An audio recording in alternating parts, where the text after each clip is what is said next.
In this video, we're going to talk about Camber Energy, trading under the ticker symbol CEI. Before today's video begins, if you like my content and would like to see more of them, please like, comment, and subscribe to my channel for more. Over the past few days, the stock price of Camber Energy has been through a lot of ups and downs.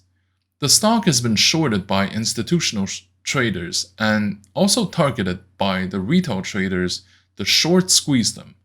We're going to talk about the company, its outlooks, and whether you should buy its shares. Camber Energy is a company that operates in the energy sector, more specifically in the oil and gas industry.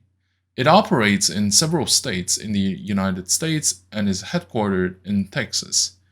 Recently, the company has been under a lot of downward selling pressure.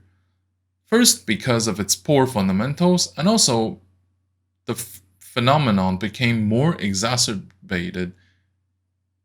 And then the phenomenon became more exacerbated because there was a short selling report released by an investment firm called Carousel Advisors. The thing is, when traders sell a stock like this, they eventually have to recover their positions. And in the meantime, they have to pay financing fees for their positions in order to keep them open. That means that the short sellers have to reach their goal within a certain period of time. Otherwise, they would have to incur losses. What Carousel was alleging was mostly that Camber has poor management, that its technology is a front to get more money, and that things are looking really bad for Camber in general.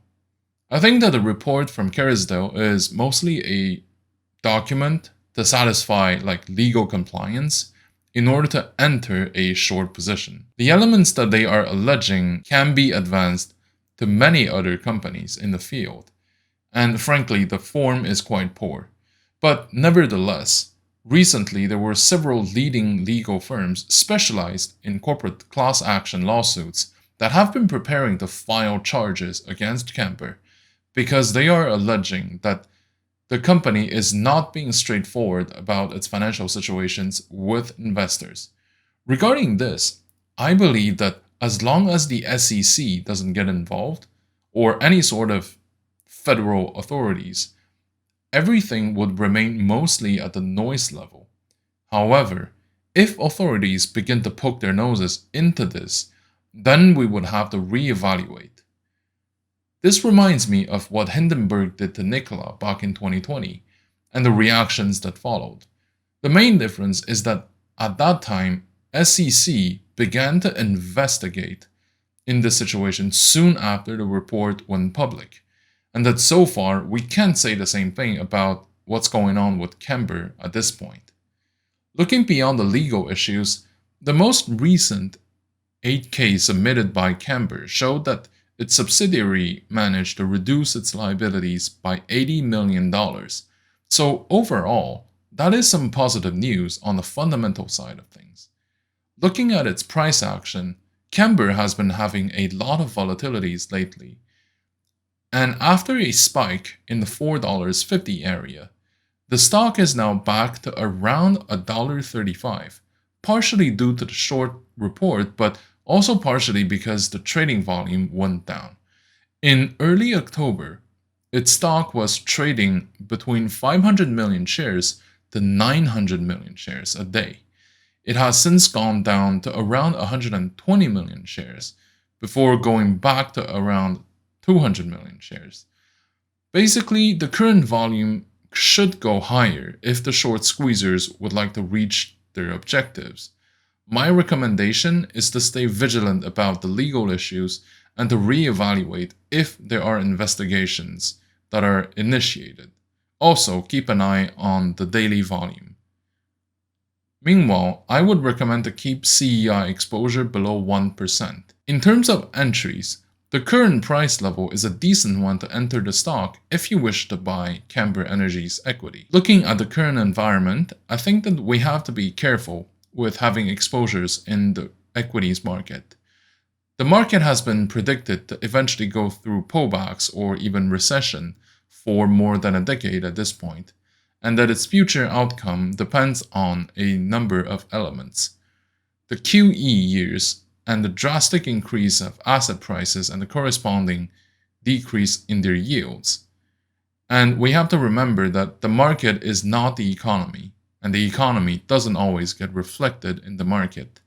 Otherwise, we would have seen a market that has been trading sideways since 2008. And then 2020 saw another big push in asset prices in some sectors. And this time, it's not necessarily for the blue chips, but more for some specific areas of growth stocks. There are, generally speaking, two explanations. The first one is that more money has been printed across the world, and because the real economy has been stagnating, the capital then entered into the globalized finance and was used to buy up shares. That was the case for quite a while, but now that QE is touching its end in North America, and that in Europe they are considering to slow down the speed of printing, I believe that the part of new money is going to be reduced in the years to come when it comes to keeping the asset price high. This decrease in new money is partially compensated with the geopolitical tensions rising across the world, and that the more tensions there are, the more money or capital tends to flow to safe havens. US and North America in general is perceived as the ultimate safe haven for investors, especially if they come from countries that are seeing turmoil or social unrest. One last phenomenon is the attempt of market participants to protect their capital not just by remaining cash heavy, but to irrationally purchase shares in specific sectors so that asset price in those sectors remain high, not only because of fundamentals, but because there is more demand, pure and simple. What all these means for the market is that the degree of uncertainty will increase. What all these mean for the market is that the degree of uncertainty and volatility will likely to increase in the years and months to come, especially as the expectation for a recession is accumulating after the Great Party of 2020 and the recent announcements from the Fed, as well as the buildup of economic difficulties from Asia.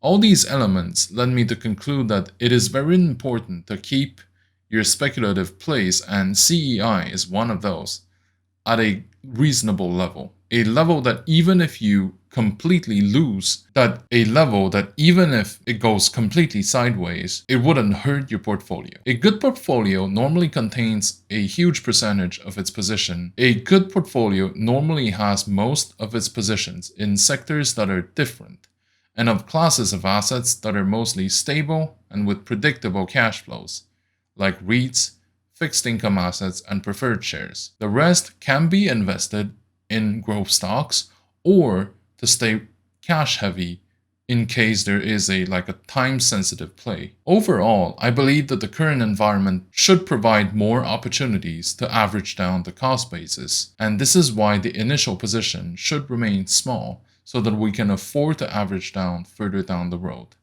Thank you for watching. If you like my content, please like, comment, and subscribe to my channel.